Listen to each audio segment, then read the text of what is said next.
And welcome back to Washington Commanders Insider. Today, we're going to be looking at some hidden gems in this upcoming NFL draft that the Washington Commanders should certainly take a look at.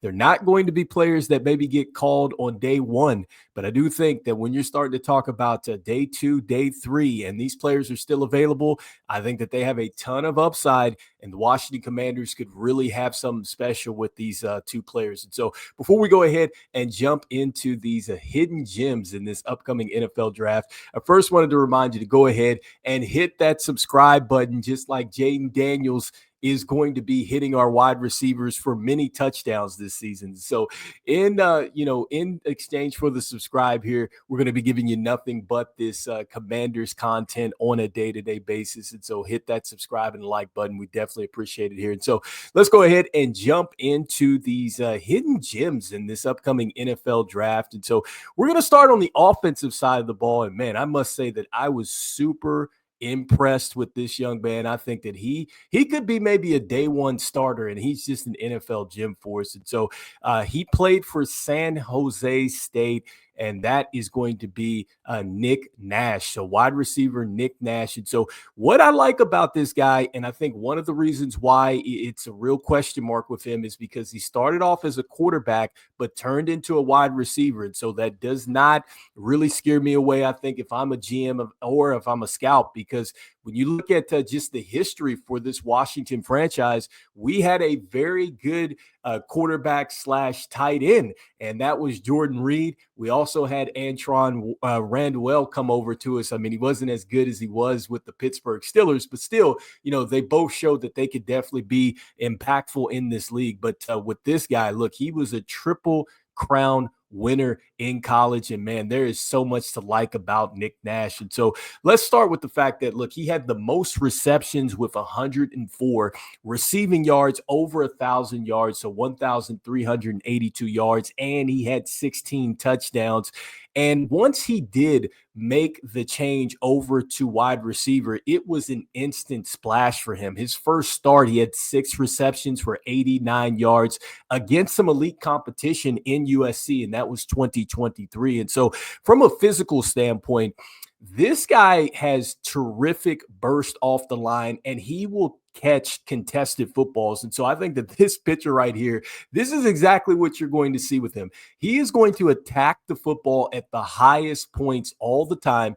And I love the fact that he will catch just in the midst of all kinds of stuff going on. So it doesn't matter if DBs are swatting at the hands, putting their hands in the face and stuff like that. Look, he finds a way to get to that football. And so that is point number one. He will get to the highest point, and he knows how to get through the trash to get to the football. And so you love that if you can just drop it in his area. And then next, what I loved about him is his size. And so look, he is 6'2", but he does not look 6'2" on tape. In fact, I thought that I had to go back and look because he looks like he's like 6'5", the way that he plays. And actually it's 6'3", but he looks about like 6'5" out there when you look at his tape, because I think when you see him get it to the highest point, and then also too the way that he's able to kind of shield defensive backs out there as well, like you can definitely see that the size just jumps off the tape. He's 6'3", 195 pounds. And like I said, he does not look like he's 6'3". He plays like he's much taller than that. And then next, I love his juice. And so he has a ton of juice and swagger. I think that you just see a guy that comes into the building, he feels like he's supposed to be the guy every week. And that is exactly what you saw from him. I mean, he was literally like 7-Eleven out there. He was always open. He finds a way to get open.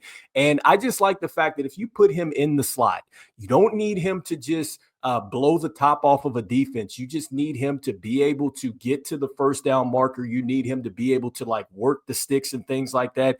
Nick Nash is that guy. And going back to his quarterback experience, he understands defenses. He knows what you're doing as far as your concepts and things like that. So he's absolutely going to win in your cover 2s, cover 3s. He knows exactly what you're trying to do to him. And he understands from a quarterback standpoint what he needs to do to be available for our quarterback. And so you have got to love that, because we know that Jaden Daniels is exceptional at knowing what to do with the football. And so you pair that with a guy that is thinking like the quarterback. Look, he he is going to be a great addition, and I think a really sneaky addition if the Washington Commanders can go out and get him.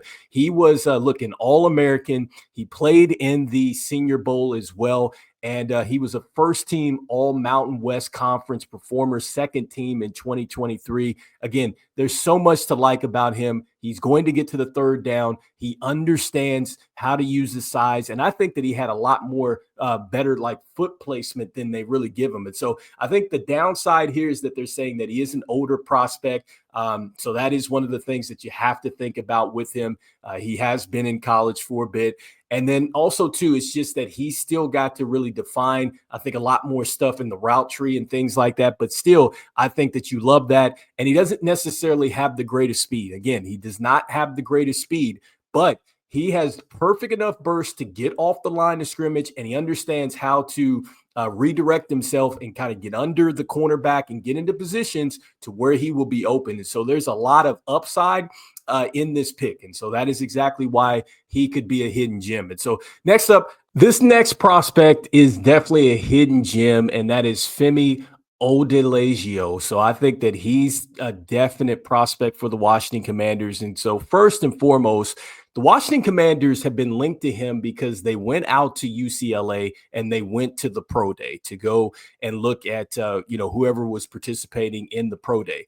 Now, one would think that he would have to be a player that the Washington Commanders would be interested in. And so with Femi Odelagio, he is a terrific edge rusher that has a lot of physical tools. And so what I would say about him is that when you look at the tape, and just look at just his physicality and the way that he's able to shed blocks, the way that he's able to just get home as a pass rusher. Like, it is amazing to see.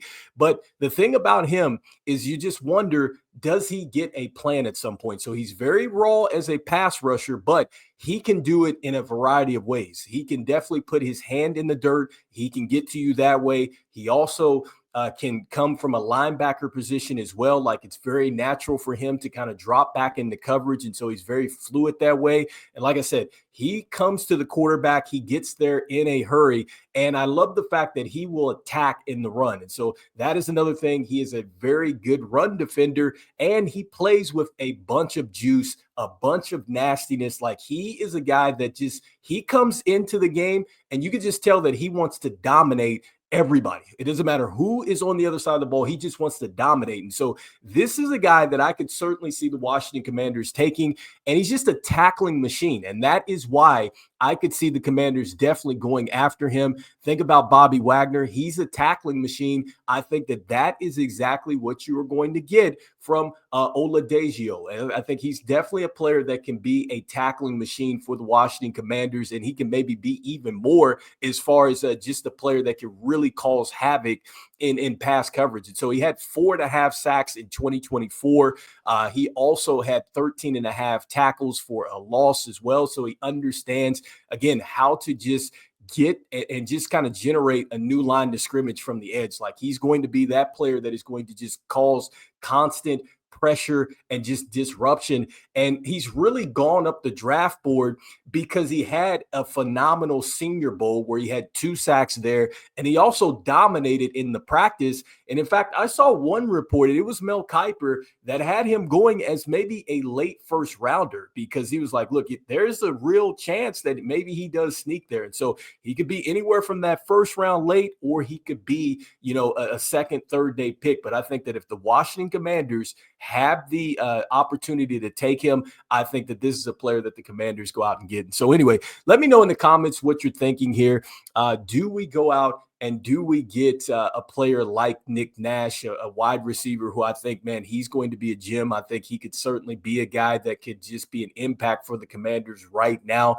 And then do you go out here, do you get a pass rusher in Femi Oladejio, who really, he has the potential to be a starter or an impact player. I mean, he's definitely going to be a player that you're going to have to coach him up. But man, with the physical traits, I mean, he could be really something special for the Washington Commanders and their defense. And so love to hear what your thoughts are. And as we always say, go Commanders. I will see you on the next one. All right, peace.